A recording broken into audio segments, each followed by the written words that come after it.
Hello students. तो आज 29 जुलाई को we will continue our chapter first in civics subject.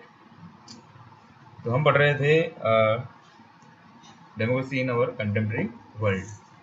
तो हमने उसके स्टार्टिंग फेज देखा था। अब हम देखते हैं end of colonisation. End of colonisation means होता है साम्राज्यवाद, साम्राज्यवाद का अंत या उपनिवेशवाद का अंत। तो for a very long time most countries in Asia and Africa were colonies under the control of European Nations. तो अधिकतर 19वीं सेंचुरी तक एशिया और अफ्रीका के अधिकतर देश जो थे वो किसके कंट्रोल में थे? यूरोपियन नेशंस के कंट्रोल में थे। ऐसा नहीं सिर्फ अंग्रेज थे, डच, फ्रांसीसी, स्पेन, ये सारे देश थे जिन्होंने कॉलोनाइजेशन को बढ़ावा दे रखा था। People of the colonised country had to wage struggle to achieve independence. जो कॉलोनाइज कंट्रीज थी, उपनिवेश जो थे, जैसे भारत है, घाना है, इन्होंने अपने अपने देशों में स्ट्रगल किया इंडिपेंडेंस के लिए, आज़ादी के लिए। They not only wanted to get rid of their colonial master but also wish to choose their future leader. वे चाहते थे कि उनके जो कॉलोनियल मास्टर है उनसे तो वो गेट राइड करना चाहते थे, छुटकारा तो पाना चाहते थे, but at the same time वो मतलब अपने फ्यूचर लीडर्स को भी चूज करना चाहते थे जिनको वो चाहते हैं। Our countries was one of the few colonies where people waged a nationalist struggle to liberate the countries from the colonial rule. हमारी कंट्री उनमें से एक कंट्री है, फ्यू कंट्री से, जहाँ पर पीपल ने नेशनलिस्ट स्ट्रगल जो है किया ताकि हमारी कंट्री को लिबरेट किया जा सके। जैसे हमने देखा है कि non cooperation movement, civil disobedience movement और क्विट इंडिया मूवमेंट। ठीक है, ये मेन हमारे नेशनल स्ट्रगल रहे हैं जो हमने आज़ादी के लिए किए हैं। Many of these countries become democracies immediately after the end of the Second World War in 1945। 1945 के जो सेकंड वर्ल्ड वॉर का जो एंड हुआ था 1945 को, ठीक है, नागासाकी और हिरोशिमा पे जब न्यूक्लियर बॉम्ब जो है वो डाला गया था, उसी के साथ में मतलब वर्ल्ड वॉर सेकंड की एंडिंग हो गई थी। तो उसके तत्काल बाद जो यूरोपियन कंट्रीज थी वो बिकम वीक, वो मतलब कमज़ोर हो गई थी, और दैट्स वाई उन्होंने अपने अपने उपनिवेशों को आज़ाद करना शुरू कर दिया। तो उसमें से हमारा ब्रिटेन भी था, और इंडिया और पाकिस्तान जो भी आपका है, ठीक है, म्यांमार, ये सारी चीज़ें, ये सारे देश जो है आज़ाद होना शुरू हो गए थे। तो मैक्सिमम कंट्री जो है सबसे ज़्यादा आज़ाद हुई, इंडिपेंडेंट हुई, तो वो सेकेंड वर्ल्ड वॉर के बाद थी।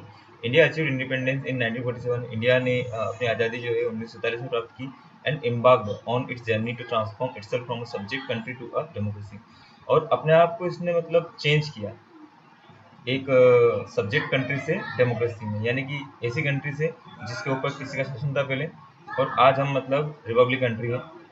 It continues to be a democracy. अभी भी 1947 से आज मतलब 1950 से लेके आज तक हम क्या है, एक डेमोक्रेसी कंट्री हैं। Most farmer colonies did not have such a good experience. ऐसा नहीं है कि मतलब हमारे जैसे सभी का मतलब एक्सपीरियंस सेम रहा है। अगर हम बात करें म्यांमार की, तो आज भी वहाँ पर मतलब सैन्य शासन है, ठीक है, मिलिट्री कोप है। तो बहुत सारी कंट्री ऐसी हैं जिन्होंने डेमोक्रेसी को एज ए मतलब फॉर्म ऑफ गवर्नमेंट चूज किया था, but now they are ruled by different form of government. The case of Ghana, Ghana की बात करें जो कि एक अफ्रीका का मतलब वेस्टर्न अफ्रीका का एक देश है, illustrate the more common experience of former colonies.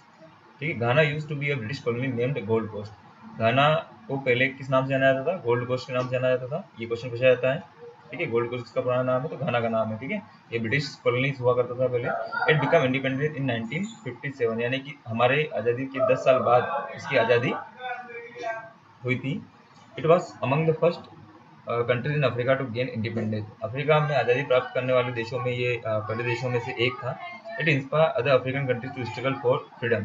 इस देश ने बाकी कंट्रियों को मतलब अफ्रीका की कंट्री को इंस्पायर किया, उनको प्रेरणा प्रदान की कि उन्हें भी अपने देश की आज़ादी के लिए, इंडिपेंडेंस के लिए लड़ना चाहिए।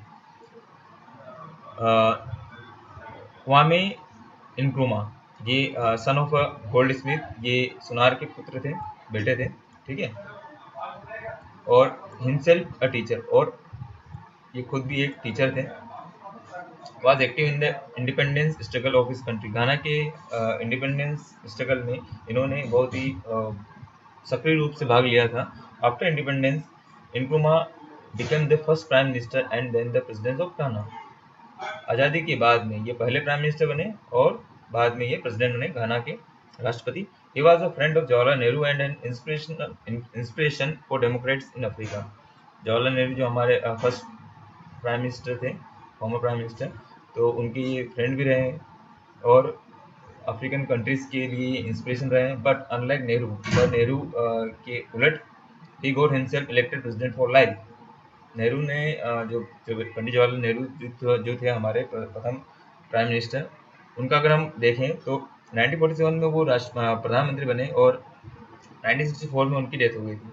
ठीक है, तो उन्होंने अपने आप को सिर्फ 5 साल के लिए चुना था। ओके, बट हियर जो इंक्रुमा जो थे, इन्होंने अपने आप को प्रेसिडेंट फॉर लाइफ, जीवन भर के लिए प्रेसिडेंट चुन लिया। Soon after in 1966 he was overthrown by the military। जल्दी ही मतलब 1966 में मिलिट्री ने इनको मतलब उखाड़ फेंका। Like Ghana, most countries that become a democracy after gaining independence has a mixed record। घाना की तरह बहुत सारी ऐसी कंट्री है जिनका मतलब रिकॉर्ड जो है मिक्स रहा है, मतलब कभी उनमें डेमोक्रेसी आई है, फिर ओवरथ्रो की गई, फिर दोबारा से रीस्टेब्लिश की गई। They could not remain democracy for long, वे नहीं रह सके लंबे समय तक डेमोक्रेसी। तो ऐसे कई देश, म्यांमार को ले लो आप श्रीलंका को ले लीजिए। रिसेंट फेज की अगर बात करें हाल ही के मतलब समय की, the next big push toward democracy came after 1980। 1980 में एक बड़ा जो है वो बदलाव आया डेमोक्रेसी में। As democracy was revived in several countries of Latin America, क्योंकि लेटिन अमेरिका में उस समय जो बहुत सारे डेमोक्रेटिक कंट्रीज थे पहले, उनमें रिवाइजेशन आया, मतलब दोबारा से उनमें वो डेमोक्रेटिक कंट्रीज बनना शुरू हुए। The disintegration of Soviet union, जैसा कि आपको मालूम है सोवियत यूनियन 1991 में डिसइंटीग्रेट हो गया था 15 अलग अलग कंट्रीज में। ठीक है, आज के जो उज्बेकिस्तान, कजाकिस्तान, ये जो कंट्रीज हैं, तुर्कमेनिस्तान, ये सारे किससे मिलकर बने हुए हैं?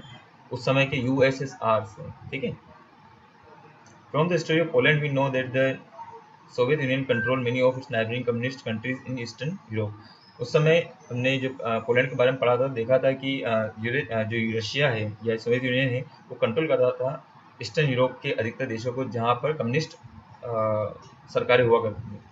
Poland and several other countries become free from the control of the Soviet Union during 1989 to 90। तो 1990 से 90 के बीच में ये पोलैंड जैसे देश जो है या बाकी सारे देश जो हैं वो इसके कंट्रोल से अलग होते गए, यानी कि ईस्टर्न यूरोप जो है वो सोवियत यूनियन के कंट्रोल से अलग होता गया। They choose to become democracies, उन्होंने क्या बनना पसंद किया? लोकतांत्रिक देश बनना पसंद किया। Finally the Soviet union itself broke down in 1991, और आखिरकार 1991 में 1991 में सोवियत यूनियन जो है वो बढ़ गया, डिसइंटीग्रेट हो गया। कितने देशों में? 15 देशों में। ठीक है, तो इसका बहुत बड़ा मतलब फर्क पड़ा। पूरा जो मतलब वर्ल्ड का जो पावर था वो सेंट्रलाइज हो गया, कहाँ जाकर? अमेरिका जाकर। तो जो शीत युद्ध चल रहा था, कोल्ड वार चल रहा था, कोल्ड वार एक तरह से खत्म हो गया। किसके बाद? डिसइंटीग्रेशन ऑफ सोवियत यूनियन के बाद में। All the constituent republic emerge as independent country, सारे जो कंस्टिट्यूएंट जो 15 देश निकले, उन्होंने अपने आप को आज़ाद घोषित कर लिया। Most of them become democracies, अधिकतर डेमोक्रेसीज बन गए। लोकतांत्रिक जो है फॉर्म उन्होंने अपनाया शासन का। Thus the end of Soviet control on East Europe and the break up of the Soviet Union lead to a big change in the political map of the world। तो यहाँ पर हमने देखा कि इसके डिसइंटीग्रेशन की वजह से क्या हुआ? ईस्टर्न यूरोप जो है उसका कंट्रोल तो खत्म हुआ ही हुआ, साथ साथ में एक बहुत बड़ा पॉलिटिकल बदलाव देखने को आया, क्योंकि पॉलिटिकल मैप पूरी तरीके से चेंज हो गया था। अब 15 देश, नए देश जो है एशिया में इंडिपेंडेंट हो चुके थे। In this period major changes also took place in the India's neighbourhood. इस समय में 1991 में कई तरह के बदलाव हुए भारत के पड़ोस में भी। कैसे? Pakistan and Bangladesh made transition from army rule to democracy in 1990। 1990 में आते आते पाकिस्तान और बांग्लादेश में भी मिलिट्री रूल से वहाँ पर डेमोक्रेसी आ गई थी। नेपाल की बात करें तो the king gave up many, Nepal में भी पहले मतलब मोनार्ची हुआ करता था, तो वहाँ पर राजा ने अपनी बहुत सारी पावर जो है किसको दे दी? पार्लियामेंट को दे दी। और वहाँ पर किस प्रकार का अब शासन हो गया था? कॉन्स्टिट्यूशनल मोनार्च हो गया, जैसा कि मतलब ब्रिटेन में देखने को मिलता है, जहाँ पर रानी भी है और वहाँ पर शासन कौन चलाता है? प्रधानमंत्री वहाँ के। तो वहाँ पर कौन सा शासन है? किस प्रकार का मोनार्च है? कॉन्स्टिट्यूशनल मोनार्च, यानी कि संवैधानिक राजतंत्र। तो उसी प्रकार का राजतंत्र अब कहाँ हो गया था? नेपाल में हो गया था 1990 तक आते आते। हालांकि this changes were not permanent, पर ये चेंजेस परमानेंट नहीं थे। 1999 में आते आते general Musharraf brought back army rules in Pakistan. 1999 में जो पाकिस्तान पहले डेमोक्रेसी हो गया, डेमोक्रेटिक कंट्री बन चुका था, 1999 में आते आते जनरल परवेज मुशर्रफ करके एक पर्सन हुए हैं, जो आर्मी चीफ थे, उन्होंने वहाँ पर दोबारा से आर्मी रूल इस्टेब्लिश किया। In 2005, the new king of Nepal dismissed the elected government and took back political freedom that people had won in the previous decade. 2005 में नेपाल में भी ये बदलाव जो है दोबारा से हुए। वहाँ पर जो नए राजा बने, उन्होंने जो इलेक्टेड गवर्नमेंट थे उनके पावर को मतलब छीन लिया और पॉलिटिकल फ्रीडम भी वापस ले ली, ठीक है, जो उन्हें कुछ पिछले दशकों में प्राप्त हुई थी। Yet the overall trend in this period pointed to more and more countries turning to democracy. पर हम ओवरऑल अगर देखें तो हम देखते हैं कि अधिकतर कंट्री जो है वो लोकतांत्रिक देश बने। दिस फेज स्टिल कंटिन्यू, ये जो दौर है वो भी चल रहा है। 2005 में about 140 countries were holding multi party election. 2005 तक आते आते 140 देशों में, देखिए यूएन में 193 या 196 समथिंग देश जो है वो रजिस्टर्ड है। तो 195 की अगर बात करें तो उसमें 2005 में ही 140 देशों में मल्टी पार्टी इलेक्शन हो चुके थे। This number was higher than ever before sorry. तो ये जो नंबर थे ये अभी तक के सबसे हाईएस्ट नंबर थे कि वहाँ पर इलेक्शन हुए हैं। More than 80 previously non democratic countries have made significant advances toward democracy since 1980। 1980 से लेके आज की बात करें 2005 की, तो मतलब बहुत सारे देशों ने डेमोक्रेसी बनने की तरफ अपने कदम जो हैं वो बढ़ाए हैं। बट इवन टुडे, पर आज भी there are many countries where people can not express their opinion freely. पर आज भी ऐसे देश हैं जहाँ पर लोग अपने ओपिनियन को, अपने सुझावों को, अपने विचारों को, सजेशंस को, ठीक है, वो ओपनली और फ्रीली एक्सप्रेस नहीं कर सकते। Here you can see Kwame Nkrumah memorial park, जो कि अकारा में है, ठीक है, the capital of Ghana. Still can not elect their leader, वो अपने लीडर को नहीं चुन सकते। They can not take big decision, वो बड़े डिसीजन नहीं ले सकते अपने प्रेजेंट और फ्यूचर लाइफ के लिए। One such country is Myanmar, ऐसी ही कंट्री है म्यांमार जो कि हमारा पड़ोसी देश है, जिसे हम पहले मतलब बर्मा कहते थे, प्रीवियसली नोन एज बर्मा। इसके बारे में क्वेश्चन आता है कि बर्मा मतलब म्यांमार का पुराना नाम क्या है, तो आपको याद रखना होगा Burma. It gain freedom from colonial rule in 1948, इसने अपनी आज़ादी प्राप्त की थी 1948 में। एंड बिकम अ डेमोक्रेसी, और ये लोकतांत्रिक देश बन चुका था। But democratic rule ended in 1962, ये डेमोक्रेटिक रूल 1962 में खत्म हो गया एक मिलिट्री कोप के द्वारा। मिलिट्री कोप यानी सैन्य अभियान के द्वारा या सैन्य हमले के द्वारा। 1990 में इलेक्शन हेल्ड किए गए पहली बार 30 सालों में। The national league for democracy lead by आंग सान सू ची, इनका नाम बहुत ज़्यादा फेमस है आज भी, मतलब ये इनको नोबेल प्राइज भी मिल चुका है, ठीक है, आंग सान सू ची। तो इनकी पार्टी जिनका नाम था द नेशनल लीग, इसने इलेक्शन जीते 1990 में। But the military leader of the Myanmar refuse to step down and did not recognize the election results. उसने मिलिट्री कोर्ट में, मिलिट्री सरकार ने शासन से उतरने से मना कर दिया और उसने इलेक्शन के रिजल्ट को भी रिकॉग्नाइज नहीं किया, माना ही नहीं। Instead the military put the election pro democracy leaders including सूची अंडर हाउस अरेस्ट। इसके उलट उन्होंने जो डेमोक्रेटिक लीडर्स थे उनको हाउस अरेस्ट में कर, यानी कि नज़रबंद कर दिया घर पे। जैसा कि आज आप जम्मू कश्मीर में देख सकते हो, कश्मीर के जो मेन लीडर्स हैं उनको मतलब हाउस अरेस्ट किया हुआ है। तो उसी प्रकार से, जिस प्रकार से मतलब म्यांमार में उस समय मिलिट्री कोप ने किया था। Political activist accused of even the most tribal offense have been jailed. Political activist जो थे उनको बहुत ही भयानक जुर्म के रूप में जेल में डाल दिया गया। Anyone caught publicly airing view or issuing statement critical on the regime can be sentenced up to 20 years in prison। वो जो भी पर्सन जो मतलब सरकार के खिलाफ गलत बोलता है, उसको क्रिटिसाइज करता है, उसके शासन के खिलाफ कुछ बोलता है, तो उसको प्रिजन में 20 साल तक डाल दिया गया था उस समय। Due to the corrosive policy of the military ruled government in Myanmar, about 6 to 10 lakh people in the country have been uprooted from their home and have taken shelter elsewhere। इस प्रकार के डिसीजन लेने की वजह से वहाँ से Myanmar के 6 से 10 लाख लोग जो हैं अपने देश को छोड़कर दूसरे देशों में जाकर उन्होंने सेंटर ले लिया, यानी कि पलायन कर दिया। Despite being under house arrest, नज़रबंद होने के बावजूद भी, घर में बंद रहने के बावजूद भी, सूची कंटिन्यूड कैंपेन फॉर डेमोक्रेसी, उन्होंने डेमोक्रेसी के कैंपेन को आगे बढ़ाए रखा।